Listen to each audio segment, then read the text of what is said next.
Hello, જાગુસ kitchen જર્નીમાં આપ સૌનું સ્વાગત છે. ફ્રેન્ડ્સ, વેકેશન પડી ગયું છે અને બાળકો બધા ઘરે હોય છે, તો આખો દિવસ કંઈક ને કંઈક ખાવાની ડિમાન્ડ કરતા હોય ત્યારે આપણને એમ થાય કે આને હેલ્ધી અને ટેસ્ટી શું ખવડાવવું. તો આજે આપણે એવો એક સરસ ઓપ્શન લઈને આવ્યા છીએ, ભાખરી પીઝા. આ એટલા ટેસ્ટી, એટલા સુપર અને હેલ્ધી છે ને કે હું તમને શું કહું. તો ચાલો શરૂ કરીએ. સૌથી પહેલાં 1 કપ લોટ લેશું. આ લોટ મેં સાદો રોટલીનો જ લીધો છે. અમે આનાથી જ ભાખરી બનાવીએ છીએ. ત્યારબાદ તેમાં સ્વાદ મુજબ મીઠું અને 1.5 થી 2 ચમચી જેટલું તેલ એડ કરીશું અને બરાબર મિક્સ કરી લેશું. ત્યારબાદ પાણી એડ કરી અને આપણે તેનો ભાખરીનો લોટ બાંધશું. આ ભાખરીનો લોટ આપણે ટાઈટ બાંધવાનો નથી, જે નોર્મલ ભાખરી કરતા હોય તેના કરતાં થોડો ઢીલો એવો બાંધવાનો છે.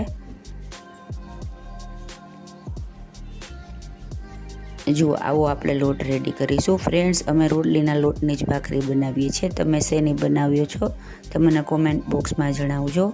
ત્યારબાદ આપણે તેનું સ્ટફિંગ રેડી કરી લઈ. આના માટે એક પેનમાં 1.5 થી 2 ચમચી જેટલું તેલ મૂકીશું અને ત્યારબાદ તેમાં એક મોટી છીણેલી ડુંગળી એડ કરીશું. ફ્રેન્ડ્સ, ડુંગળી મેં મીડિયમ સાઇઝની અને ચીઝની ખમણીથી છીણી લીધી છે. ત્યારબાદ તેમાં એક ટમેટું એડ કરીશું. તે પણ મેં ચીઝની ખમણીથી છીણી લીધું છે. ઝીણી ખમણીથી આને છીણવાનું છે. તમે આને બ્લેન્ડરમાં અથવા મિક્સરમાં ક્રશ પણ કરી શકો છો. ત્યારબાદ તેમાં 1 ચમચી ટમેટા સોસ એડ કરીશું. ફ્રેન્ડ્સ, આ સ્ટફિંગમાં તેલ સાવ ઓછું નાખવાનું છે, 1 જ ચમચી જેટલું જ નાખવાનું છે. ત્યારબાદ તેમાં અડધી ચમચી લાલ મરચું પાવડર, પિંચ જેટલી હળદર અને સ્વાદ મુજબ મીઠું નાખીશું. ભાખરીના લોટમાં આપણે મીઠું એડ કરેલું છે એટલે આપણે સ્ટફિંગ જેટલું જ મીઠું નાખવાનું છે. ત્યારબાદ તેમાં આપણે અડધી ચમચી પીઝા મસાલો અને 5 ચમચી જેટલા ચીલી ફ્લેક્સ અને ઓરેગાનો એડ કરીશું. બધું સરસ થવા દઈ અને પછી આપણે ગેસ ઓફ કરી દઈશું. ત્યારબાદ આપણે લોટ લઈ અને તેમાંથી લુઓ લઈ અને ભાખરી રેડી કરીશું. ફ્રેન્ડ્સ, આટલામાંથી 2 પીઝા રેડી થશે. આપણે થોડી મોટી એવી ભાખરી વણવાની છે. ફ્રેન્ડ્સ, ભાખરી જોઈને આમ છોકરા ન ખાતા આ હોશે હોશે ખાઈ જશે અને તેમને ખબર પણ નહીં પડે કે મેં ભાખરી ખાધી. ફ્રેન્ડ્સ, જો તમે મારી ચેનલ પર નવા હો તો મારી ચેનલને સબસ્ક્રાઈબ જરૂરથી કરજો અને બાજુમાં રહેલ ઘંટડી દબાવી દેજો, જેથી મારી નવી રેસીપીનું નોટિફિકેશન સૌથી પહેલાં તમને મળે.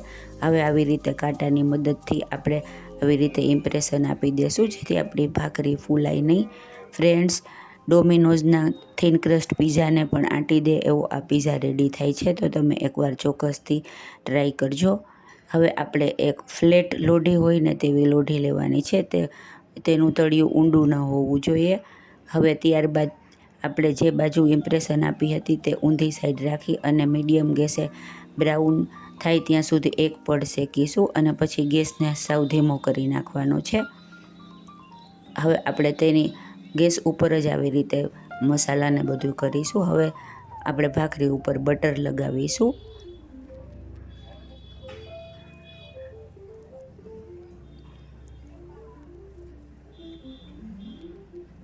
ત્યારબાદ તેની ઉપર આપણે રેડી કરેલો પીઝા સોસ લગાવીશું. ફ્રેન્ડ્સ, આટલા પીઝા સોસમાંથી 2 પીઝા રેડી થશે. તેને આવી રીતે સરસ રીતે ફેલાવી દેશું. ત્યારબાદ આપણે તેની ઉપર ચીઝ ગ્રેટ કરીશું. મેં અત્યારે પ્રોસેસ ચીઝ લીધું છે. તમે મોઝરેલા પણ લઈ શકો છો, પણ પ્રોસેસ ચીઝનો ટેસ્ટ છોકરાઓને ખૂબ જ ભાવે છે, એટલે આપણે પ્રોસેસ ચીઝ લેશું. ત્યારબાદ તેની ઉપર થોડા ચીલી ફ્લેક્સ અને ઓરેગાનો સ્પ્રિંકલ કરીશું અને ત્યારબાદ તેની ઉપર ડુંગળી અને કેપ્સિકમના આવી રીતે ક્યુબમાં કાપેલા પીસ છે તેનેથી ગાર્નિશ કરીશું.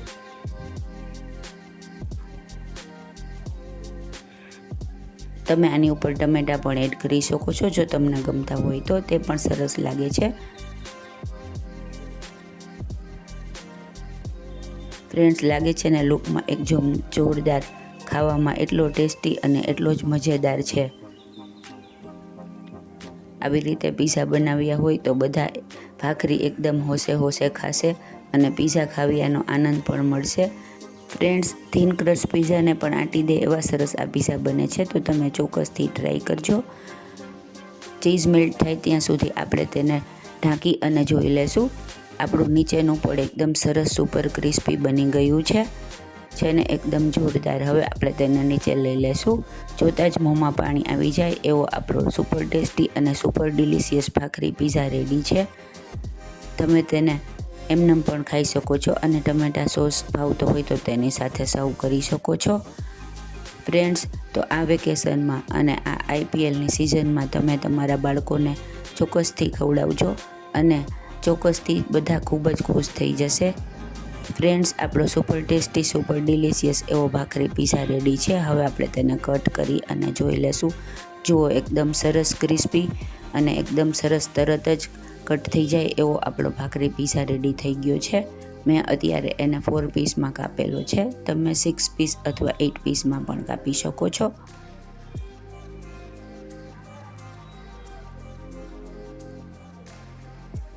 એકદમ ઝટપટ બની જાય અને ફટાફટ ખવાઈ જાય એવો આપણો ભાખરી પીઝા રેડી છે. હવે આપણે તેને સર્વિંગ ડીશમાં સર્વ કરીશું.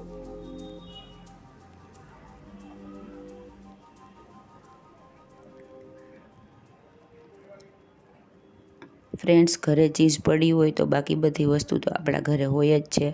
તો આપણે આ પીઝા એકદમ સરળતાથી અને એકદમ ઝડપથી બનાવી શકીએ છીએ.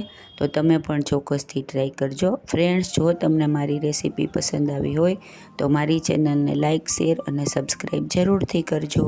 ધન્યવાદ.